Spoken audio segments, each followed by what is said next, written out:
Hey everyone, Bluebear here. Today's video, I will be doing the upgrade guide for the Commander Legends Battle for Baldur's Gate precon exit from Exile that has Baldur Dreadhorde Wolf Herald at the helm.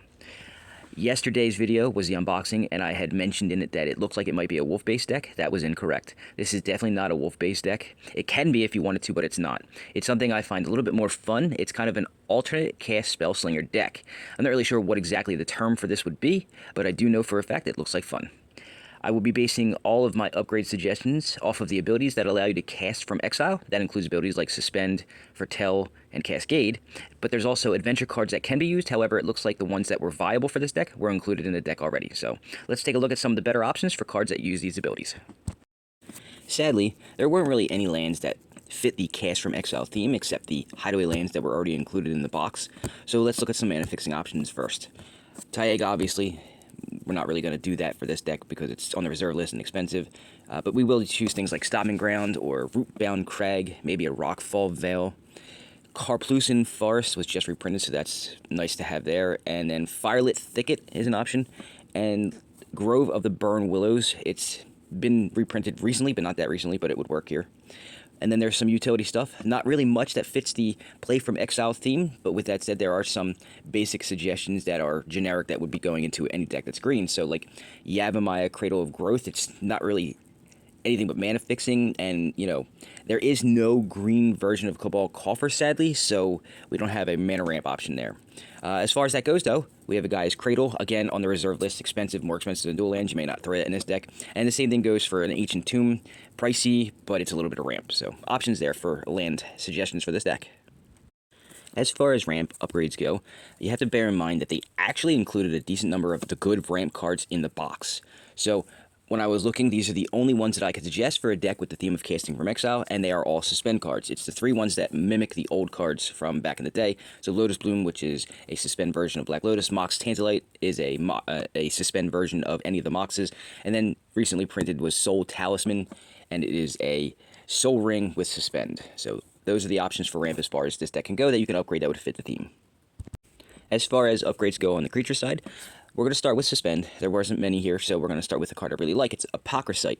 I've wanted to suggest that for a while now for a deck. I've been looking at it for a couple years to see if it fits into a deck, and it fits here very well. It can just keep coming back into play using the Suspend ability, so you'll get that benefit from your commander. Another Suspend option is Detritvor. I think I said that right. It can provide some non-basic land destruction and fits into the casting from Exile theme.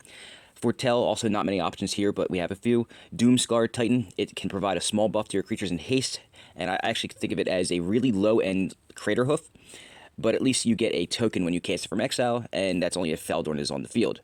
Another one is Quakebringer. It makes it so your opponents can't gain life and does 2 damage each opponent on your upkeep. It does a little bit of what you want and can still be cast from an Exile. Cascade has Apex Devastator. It cascades 4 times, and it's a big body, so that's a pretty nice option there. As far as other options that are not in those abilities, you have things like Conspiracy Theorist. It pairs well with looting effects, Dream Pillager, a Professional Facebreaker. It can help make creature tokens and then adds an ability to treasure tokens themselves that allows them to sack, so you can exile the top card of your library and play it. What do we got here? Weldon, Flame Sage, Urabrask, Heretic Predator. On your upkeep, it exiles the top card of your library, and you may play it for the turn. It does give that ability to your opponents as well, but because your deck is focused on this ability, it should give you more benefit than your opponent. Some spell upgrades you can do to make this deck a little bit better. I'll start with Suspend, but I'll give you a cool note on the Suspend cards. If you Cascade them, you can actually cast them right away. You don't have to wait for that whole time counters thing to cast them. You can just cast it right then and there. It's a pretty cool thing to do. So you can actually combine the two abilities of Suspend and Cascade to get what you want and cast those spells that take a little longer. So with that said, Guy's Will is the first one I'll suggest. It's like a Yawgmoth's Will, and if you've never actually played or seen somebody play a Yawgmoth's Will to its finest back in the day, you will understand that card is one really powerful card. You've got things like Hypergenesis that allow everybody to put things on the board, but of course it has Suspend, so you gotta wait for it. And then Wheel of Fate, it's a budget Wheel of Fortune, but it'll allow you to have everybody drop their hand and draw 7. It may be good for you to get more fuel into your hand. As far as Foretell goes, there weren't really any cards worth mentioning in this color combination, so I'm going to skip that and go to Cascade. And with Cascade, there was one really cool card I like to use. It's Throes of Chaos. It has Retrace, so you can cast it multiple times in a game, and of course, it uses the Cascade ability as one of its abilities. And then lastly, on the spell side, here are a list of some cards that are actually just exile cards and allow you to cast them from exile, and there were quite a few, so I'll just name a few. Things like Apex of Power, Act on Impulse, Commune with Lava, Creative Technique, Hazard's Undying Fury, Galvanic Relay, and the cool one that I like the most, I actually use it quite often, is Mizzix's Mastery. All of them will allow you to exile cards in some way, shape, or form, either from the top of your library, from your hand, what have you, and then be able to cast them, and you'll be able to get the full ability of your commander. As far as upgrades for enchantments for this deck, I'm going to give you a small list of enchantments that will allow you to exile a card and play it in some way, shape, or form. And I'll start with Brazen Cannonade because it also has the added bonus of possibly dealing damage for you. Then you've got Visions of Phyrexia, Valakut Exploration, Share the Spoils, Tavern Brawler, and then the fun one that's a little more chaotic is Possibility Storm. Good options here for upgrades for the theme that you want. The artifact upgrade section will be kind of similar to the enchantments. I'll just give you a list of ones that actually do what you want here.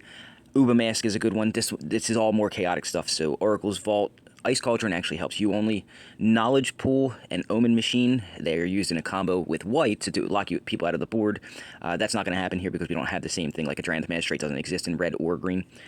Shell of the Last Kappa, and then the last one I'll mention, it's a newer one, it's in one of the commander sets, is Wondrous Crucible. I have them up there, you can take a look at them all. They're more chaotic, and they make it so everybody exiles stuff, but you get more benefit out of that. When I looked at upgrades for planeswalkers for this deck, I was actually shocked at the amount of planeswalkers that actually do what you want for this deck. I'm going to start off with Chandra Torch of Defiance, and then I'm going to list off a bunch of Chandras that actually exile cards from the top of your library and allow you to cast them. So Chandra Torch of Defiance is the best of them all, but there's also Chandra Dress to Kill, Chandra Heart of Fire, Chandra Pyromaster, and Chandra the Arisen. All do it as well. And then a couple of the other ones, and they're all red. That you've got Jaya Fiery Negotiator, and then you've got Luca Coppercoat Outcast. So my suggestion for Planeswalkers is take a look at a list, go to MTG Familiar or The Gatherer, whatever you use, and take a look at all the different ones that actually allow you to exile cards from the top of your library, and then play them, because apparently that's what red does. That's its card draw, so to speak, in air quotes. That's what they do.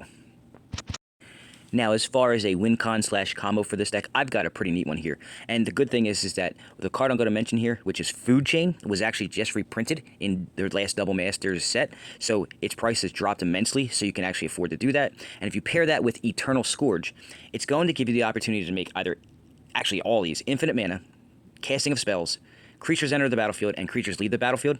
So that gives you options as far as how you want to win. So the ones I'll suggest here will be Comet Storm, you can use for the infinite mana, or you could even do something with Impact Tremors, because you have infinite creatures enters the battlefield and creatures leave the battlefield, so it's the same creature over and over, so the Impact Tremors will actually do enough damage to kill all of your opponents. And that's what I have for you today as far as upgrades you can add to the Exit from Exile Commander Legends Battle for Baldur's Gate precon. Like I said, it can be way more fun than just a simple wolf-based deck. However, if you do want to include ways to improve the wolf token making side of the deck, there are a lot of options in the Gruul or the red-green color combination. I chose to focus on casting from Exile because I personally find that more fun than just honing in on a token making go-wide theme for a deck. I do like a precon though that can go in different directions, so you can go with that however you want. Hopefully I was able to show you some cards you can use to make this deck get really nasty, and then please be sure to join me next week as I'll be doing yet another precon unboxing and upgrade guide. If you have any comments, questions, or concerns, or just want to talk about the deck or any of the other decks and videos that I create, you can go ahead and contact me at bluebearsgames.online on Facebook. You can email me at bluebearsgames@gmail.com, and I'll get back to you when I have an opportunity. Or you can leave a comment in the section below, and I'll get back to you in that way. And then if you want to talk further after that, you can go ahead and contact me one of the other two ways. On top of that, if you're looking to help support the channel, there are a couple ways you can do so. The first way is actually just out of generosity. You can go ahead and do some donations to me. And the way you can do that is through PayPal at paypal.me/bluebearsgames, at Venmo at bluebearsgames, or through Cash App at $bluebearsgames. The second way that you could help support the channel, this one actually gets you something for your money. You can go ahead and take a look at all the decks that I've made, and you can make a purchase of 1 or 2, or maybe even 5. I have 60-card decks available for sale, and I also have Commander decks available for sale. So if you're looking at them, you can go ahead and take a look at any of my stuff on the Facebook page or through the Facebook Marketplace. They're all available there. You can see the logo that you need to look for, and all those are available for purchase. You can contact me at any time, and we'll go ahead and talk about how you can acquire one of those. And the last option is the freest of the 3 options. You can do me the favor of subscribing to the channel if you haven't done so already. That way, when I get to my 1,000 subscribers and 4,000 watch hours, somebody else will be paying for the bill. You can also like the video. Apparently, the analytics show that the more people who like your video, the more viewed it gets. So that would help me as well. Or you can share it out on your social medias, whatever one you have, and other people will eventually start subscribing and watching more videos. So all 3 options are great and will help support the channel. That is my time for the week. I want to thank you for watching. Please join me again next week for another deck build video, and I will see you all then. Have a good week.